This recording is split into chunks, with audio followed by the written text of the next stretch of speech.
Coca-Cola was created by Dr. John Pemberton, an Atlanta pharmacist. In 1885, he set up his own laboratory and started to patent and produce his own medicines, such as hair dyes and liver pills. He wasn't very successful though. Then, one day, while trying to create a new tonic, he combined the extracts of the cocoa leaf, the main ingredient for cocaine, the African cola nut, along with some sugar and some water.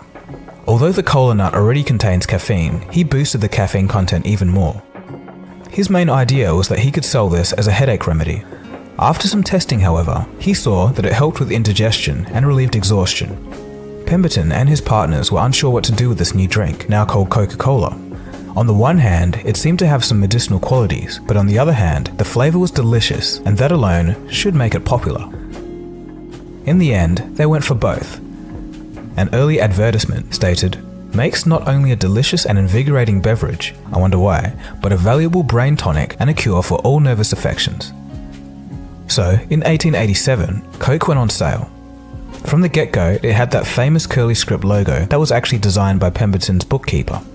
Coke was first sold as a syrup to pharmacies and other dispensaries where they had soda fountains. Soda fountains were the big thing. It was like a gathering place for people to discuss the topics of the day. Here, from there, from everywhere they came, attracted to the current counterpart of the inns and watering places of colonial days.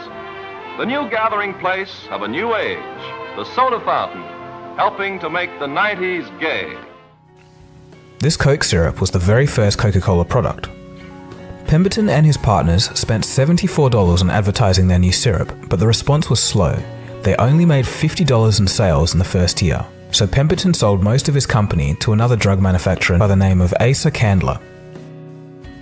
3 years later, Pemberton was dead, and Mr. Candler owned Coca-Cola for just $2,300 outright, which is about $60,000 in today's money.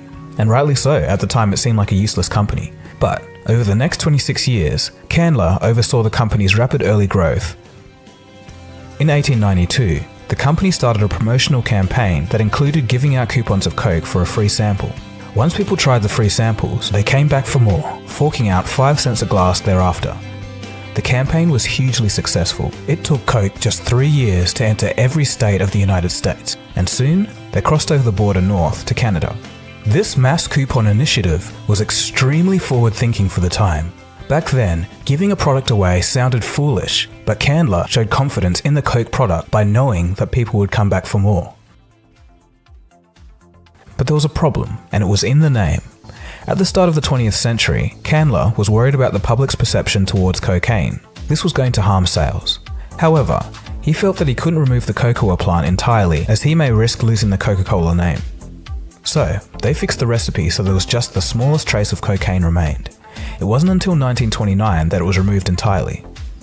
Around this time, Candler also moved the drink away from its original branding as a health tonic. Although Candler was doing a good job, he did make one major miscalculation though. He saw the company's future as being heavily based on the soda fountain scene. Other companies had been buying the syrup and selling them in mixed soda bottles, but Candler didn't really see much value in this and allowed these other companies to bottle the product just for $1. This was a huge mistake, and soon there were knockoff brands of Coke everywhere. The names were pretty funny, and some included Coca-Cola, Macocoa-Co, and Toca-Cola.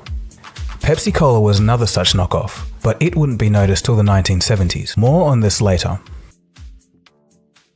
The solution came in the form of creating a bottle shape and design so unique that customers could tell it apart just by feeling it when they stuck their hand in a cooler. The result was the famous curvy glass bottle that became so iconic in popular culture. Candler would soon retire and pass the reins down to Robert Woodruff.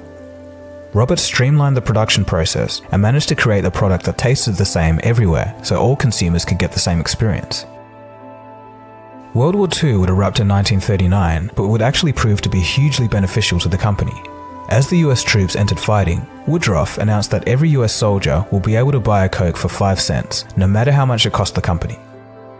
The move would see Coke set up bottling plants around the world, from Germany to North Africa, in order to still make reasonable revenue and handle the demand of US soldiers around the world. The German Coca-Cola plants had been set up before the war started, but once fighting began and trade embargoes were set in place, it became impossible to keep creating Coca-Cola syrup. So, the plant was forced to make a new drink out of what they could buy, mainly apple leftovers from juicing and leftover liquid from milk production. They called this concoction Fanta. By the end of the war, Coke had become a part of America's national identity, and the rest of the world would be next. Throughout the 50s, they opened 15 to 20 plants a year, dotted all over the planet. Then, in the 1960s, they began to diversify and started acquiring other successful beverage companies, such as Minute Maid and High C fruit drinks. They would also launch Sprite, Tab, as well as diet versions of the drink. This was in part to tackle the growing competition from Pepsi. The company struggled through the late 1960s and 70s, especially in Europe, where the beverage industry threatened to have them banned. Blind tests in the early 1970s were showing that people liked the taste of Pepsi better. Can you tell me which one you prefer? You're both sure you like L better. Right. What was your choice? L is what? Pepsi. It's Pepsi. Pepsi. That's incredible. Fact is, in tests like these, nationwide, more people prefer the taste of Pepsi over Coca-Cola. The sales of Pepsi began to climb, and the Pepsi Challenge was kicked off across America. All across America, people are taking the Pepsi Challenge. This scenario became known as the Cola Wars. By 1975, Pepsi was number one. At the start of the 1980s, Roberto Goizueta became chairman and decided that changes needed to be made. In 100 years, the company had grown hugely but had largely stuck to tradition. Soon after he joined, he heard there was celebration that Coca-Cola had gained 45% of the soft drink market. So, he went and crunched the numbers and came back to tell everyone that sure, they were succeeding in soft drinks, but they had less than 2% of the entire liquid beverage market share. That became the new target. Roberto injected some much-needed ambition into the company. He also launched Diet Coke when no other head of the company was brave enough to risk the classic Coca-Cola brand. It was soon established as the world's number 3 soft drink. Diet Coke helped change the tides, but more needed to be done. Secret labs were set up for Coke chemists to find the perfect formula to beat Pepsi. It was finally found in 1985 and put up against Pepsi and the original version of Coke in 200,000 taste tests across the country. It beat both of the other products and seemed to be a winner. My answer to you is, of course, the best always do. Simply stated, my friends, we have a new formula for Coke. Consumers preferred the new taste over the original by a margin of 61 to 39.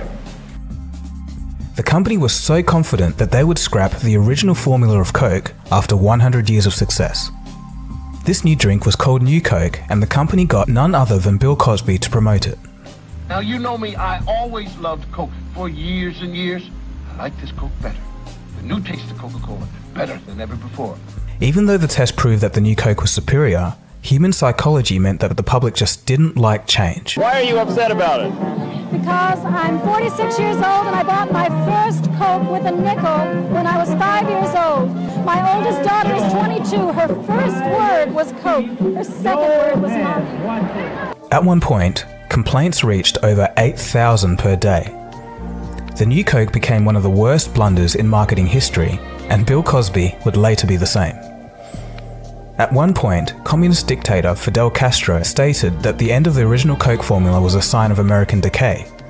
Coke was more than just a sugary drink. Coca-Cola stood for the American way of life. In the end, the public had spoken.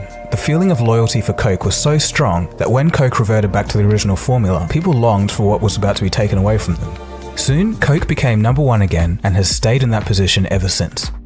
But what many people may not know is that the new Coke was still offered to bottle distributors up until 2002.